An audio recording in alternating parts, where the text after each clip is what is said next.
Bonjour, chers francophones, je suis le bonimenteur français. Je suis ici pour vous parler du cinéma français de A à Z. Et aujourd'hui, nous allons parler de... Attends une seconde, comment ça se fait que moi je sois toi et que toi tu sois moi? Tout simplement parce que c'est la journée du contraire.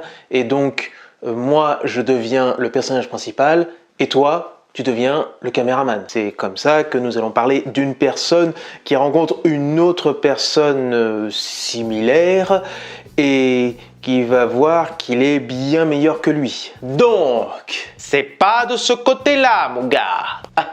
Oui, désolé, j'ai pas l'habitude. Donc... Ah, tu veux? Alter Ego de Nicolas Charlet et Bruno Lavenne. Nicolas Charlet et Bruno Lavenne. Ou Nicolas et Bruno, c'est à vous de voir. Oui, parce que sinon après ils vont faire un faut pas déconner là.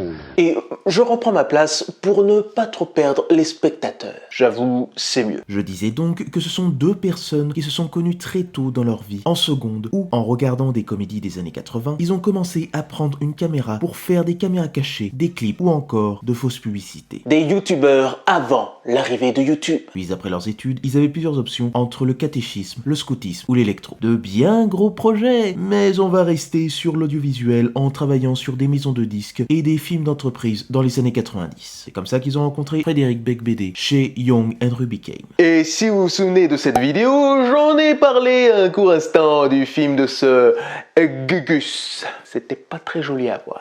Ensuite, ils rencontreront Thierry Ardisson pour enfin finir chez Canal+.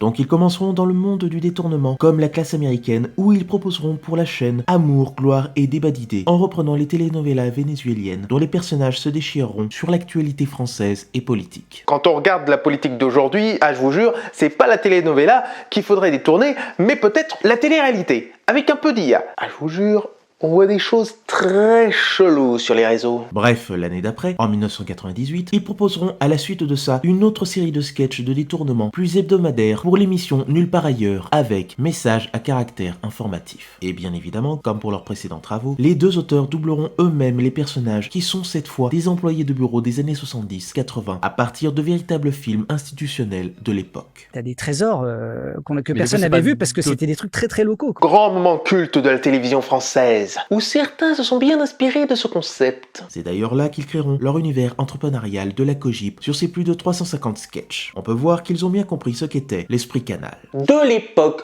faut bien le préciser, parce que maintenant, ce sont de gros fans. Oh, Farfadet! J'ai cru voir un Farfadet! Donc cet esprit Canal était une longue expérimentation de l'humour depuis le début de la création de la chaîne. Et tant que c'était drôle, ça passait. Ah, cul à mouton, drôle. C'est l'humour, ça. Avec un chapeau, plus évident. Enfin, ça dépend. Puis ils proposeront des courts-métrages télé, toujours dans le monde de la Cogip, avec même une apparition de Alain Chabat à un moment. Ce qui peut sembler logique, puisqu'ils ont un humour proche entre eux et son ancien collectif, Les Nuls, bien que ce soit plus corrosif. Je suis comme ça. Ensuite, pour donner suite à cette expérience, ils resteront dans le monde très cogipien en proposant le remake de la série The Office, Le Bureau. Mais ce n'est pas passé pour le public télé, et ça n'a tenu qu'une saison. Je voudrais me plaindre, s'il vous plaît. Je m'en fiche. Après, sans pour autant avoir un certain dégoût de cet échec, ils pourront travailler en tant que scénaristes pour l'adaptation de 99 francs de Frédéric Becbédé, encore lui, et qui sera réalisé par Jeanne Kounen. Et ouais. Ils reviendront pour la suite avec l'idéal, mais ce ne sera pas le même plaisir. C'est aussi comme ça qu'après de nombreuses années dans l'ombre, qu'ils pourront sortir leur premier film décalé avec La personne aux deux personnes. Gilles Gabriel, ça fait quand même bizarre, hein. Ouais, je t'annonce que je vais faire mon comeback au top 50 et que je vais le faire à travers ton corps et que ça va être énorme. Allons-y, c'est parti. Début de la session de création artistique. Je sais pas pourquoi j'ai l'impression qu'on va galérer là. Gilles, j'ai rendez-vous avec la gagne. Bon, allez, je vais me faire un petit brushing, moi. Une bien drôle de comédie où Daniel Auteuil et Alain Chabat sont une seule et même personne qui vivent dans un monde, encore une fois, très entrepreneurial et cogipienne où malaise, rire et mélancolie font bon ménage. Malheureusement, étant un film difficile à définir, le public n'a pas été pris et ce fut un échec cuisant. Ils n'ont pas dû le prendre mal. Juste une mine au point sur les plus belles images de ta vie. Pas massacrer des personnes. Ils reviendront un temps dans la Cogip pour ensuite proposer une autre comédie bien grinçante où ils réadapteront l'histoire des trois petits cochons. Normal puisque c'est un remake d'un film québécois. Avec le grand méchant loup.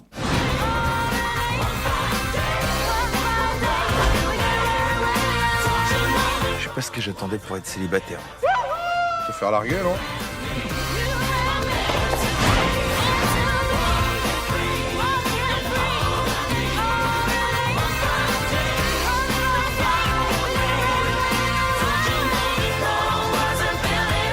T'as peur de ce que je suis devenu? Un homme libre, un insoumis, un insurgé. Tremblez, bourgeois, tremblez! Je crois que c'est ta femme, là. Oui, poupounette, oui. Pas trop cuit la baguette, d'accord, mon amour?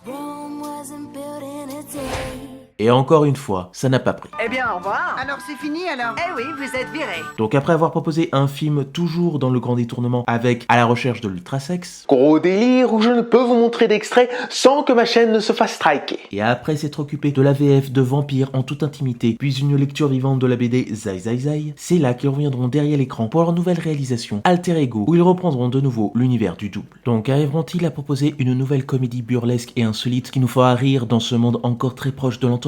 C'est ce que nous allons voir maintenant. Donc, qu'est-ce que j'en ai pensé?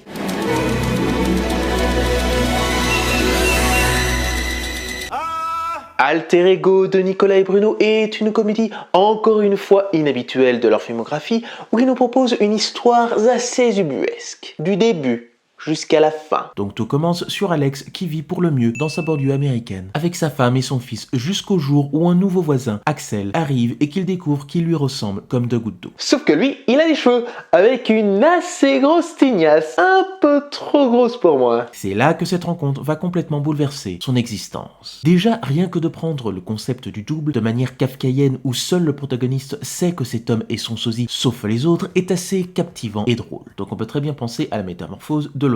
Mais ce genre de concept a tellement été vu et revu depuis le début du cinéma qu'on pourrait s'en lasser. Toutefois, Nicolas et Bruno ont ce petit quelque chose en plus pour tenter une autre approche. Et dans la comédie, ça se fait rare de mettre des doubles. Je sais qu'il y a eu l'année dernière un film qui se nomme Papa Mobile avec Can Mérad, où il y a aussi une histoire de double. Que delizia! Mais je préfère qu'on reste sur du positif. Ok?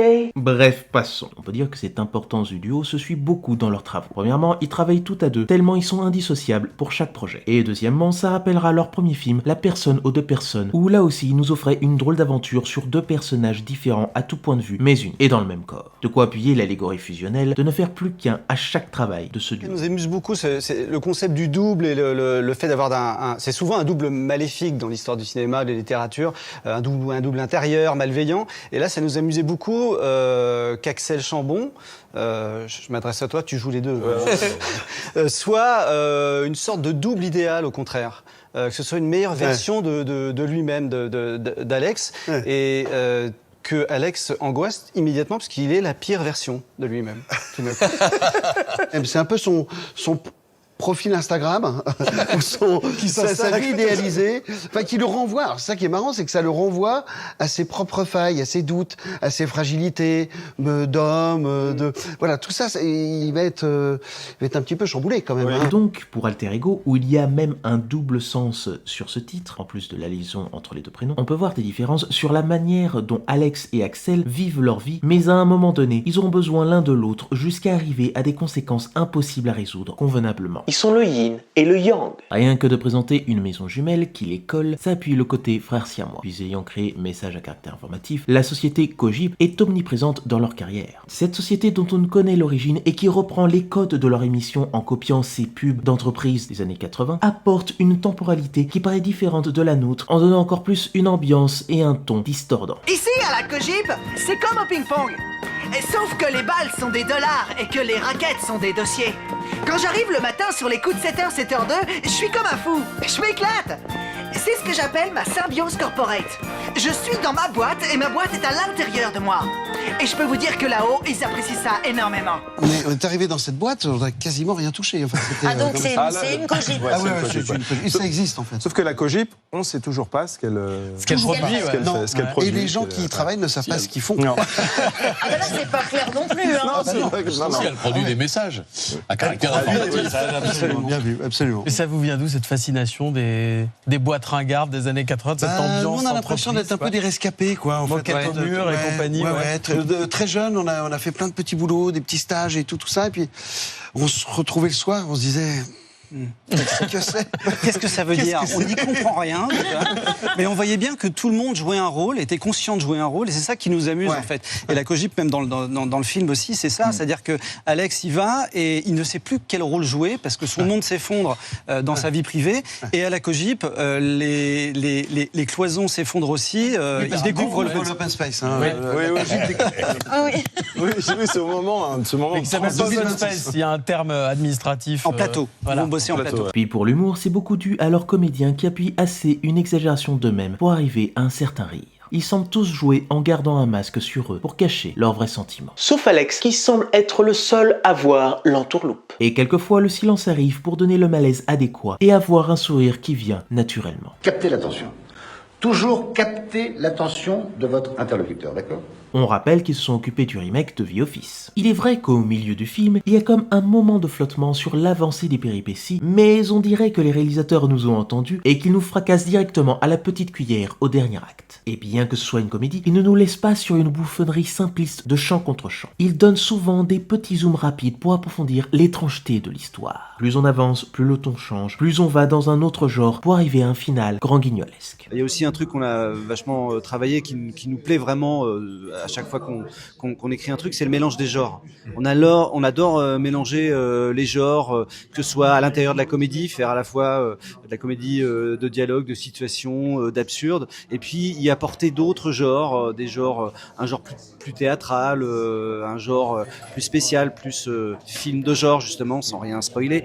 Enfin voilà, on aime bien le côté hybride que permet le cinéma. En tout cas, on aime bien s'autoriser ça et faire des expérimentations au cinéma dans ce sens-là, quoi. Rien que l'étalonnage parfois accentué sur les plans de jour, avec des coins flous, appuie bien qu'on n'entre pas dans un terrain conquis de ce qui fait rire pour les personnes qui consomment des comédies de bas niveau. Et les plans nuit nous emmènent vers quelque chose de plus angoissant. Le générique, avec cette importance du rouge, nous annonçait bien qu'on n'allait pas rentrer dans un film comique normalisé. Puis cette paranoïa constante qui s'accentue au fil du récit sur Alex est pour le moins assez amusant, car la manière dont il fait tout pour trouver la faille de son nouveau voisin sosie me rappelle le film Les Banlieusards ou The Burbs de Joe Dante, où pareil, de nouveaux voisins arrivent et cachent étrangement quelque chose. Rien que la façon dont ça se finit, je ne peux pas croire qu'il n'ait pas vu ce film. Tiens, ça me fait penser qu'ils ont sorti ça en série.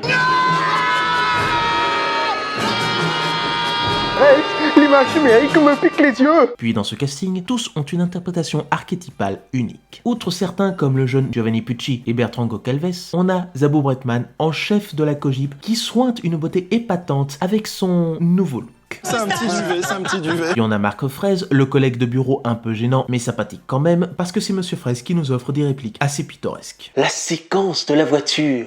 Olga Kurylenko, qui se fait très rare dans la comédie et montre bien une autre facette d'elle. Et la face en prend un coup. Puis on a Blanche Gardin avec son phrasé habituel qui nous délivre des communications comiques assez hilarantes.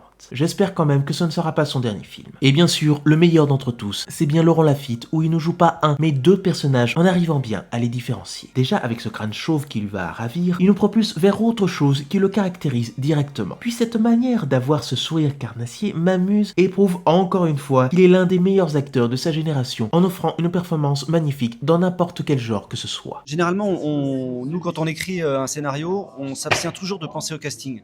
On essaye de durer le plus longtemps possible en étant vraiment sur les personnages et d'amener les acteurs aux personnages et pas l'inverse, pour vraiment avoir un truc singulier, y compris dans ce que peut donner l'acteur.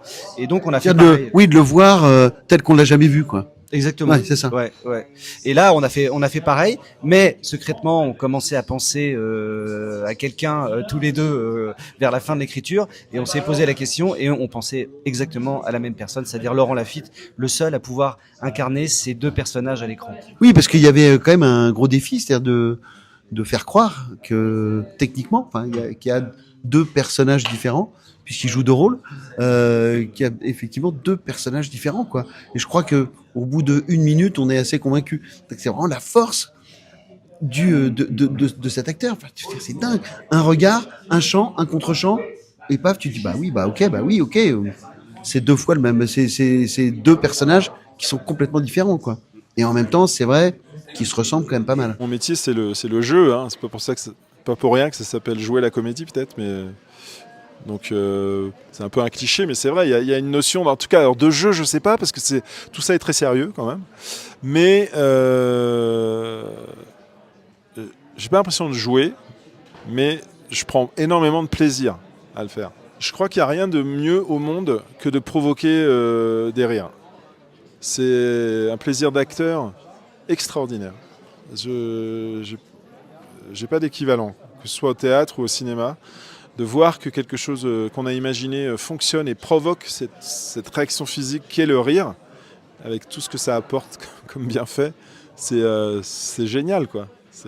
J'adore ça. Il ne l'a pas volé, son prix d'interprétation à l'Alpe d'Huez. Puis pour la BO du film, Nicolas Herrera nous donne une tonalité qui s'approche du genre comédie, bien que quand on écoute bien, la musique se transforme au fil des jours pour que la paranoïa s'installe. Ça souligne bien l'absurdité, comme je l'ai dit, kafkaïenne, d'un récit qui se mélange entre le rire et l'angoisse existentielle pour traduire la zone d'incertitude et de vulnérabilité d'Alex. Donc plus ça avance et plus l'accent comique se transforme pour arriver à une tension plus sombre et s'approcher des thrillers paranoïaques et des films noirs. C'est là que tu vois que la comédie n'est pas faite pour aller que dans la simplicité. On peut aller bien plus loin que ce que l'on croit connaître de l'humour. Ça va vraiment dans de la comédie noire et absurde, mais prenante. On suit donc une histoire simple au premier abord, mais attractive sur le suivi de cet alter ego qui est meilleur en tout point que l'original. À moins que l'original ne soit le faux, et vice versa. Là, on a pris beaucoup de plaisir à faire notre film, l'alter ego, là, et on a envie d'en refaire, parce que le temps passe vite aussi. C'est ça. Sur un tournage ou... Non, ça passe vite parce que tu dis putain, attends déjà, tu vois. Ouais, on l'a déjà fini alors qu'on était en. On a, tu vois, on a 55 ballets, ça passe vite, tu vois. Je sais pas dans combien de temps.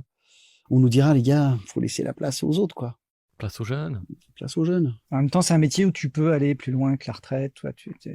Le gros avantage, c'est qu'on n'aura pas de retraite du tout, je te rappelle. Donc on n'aura pas le choix, c'est bien. Du coup, faudra, c'est ça le projet. Bon, okay. Sur ce, je vous dis à la prochaine, et je bonimentionne les films que vous oubliez de mentionner. Il y a un truc qui cloche avec ce mec, je suis sûr qu'il cache quelque chose. Qu'est-ce que tu fais? Il y a un petit souci avec moi? Oh, toute ta gueule, hein! T'es en train de dérailler complètement, hein? Que je me mets tout le monde dans la poche, et nanani nanana. Vraiment, la tête de con. C'est vraiment la tronche du con, du gros connard de merde.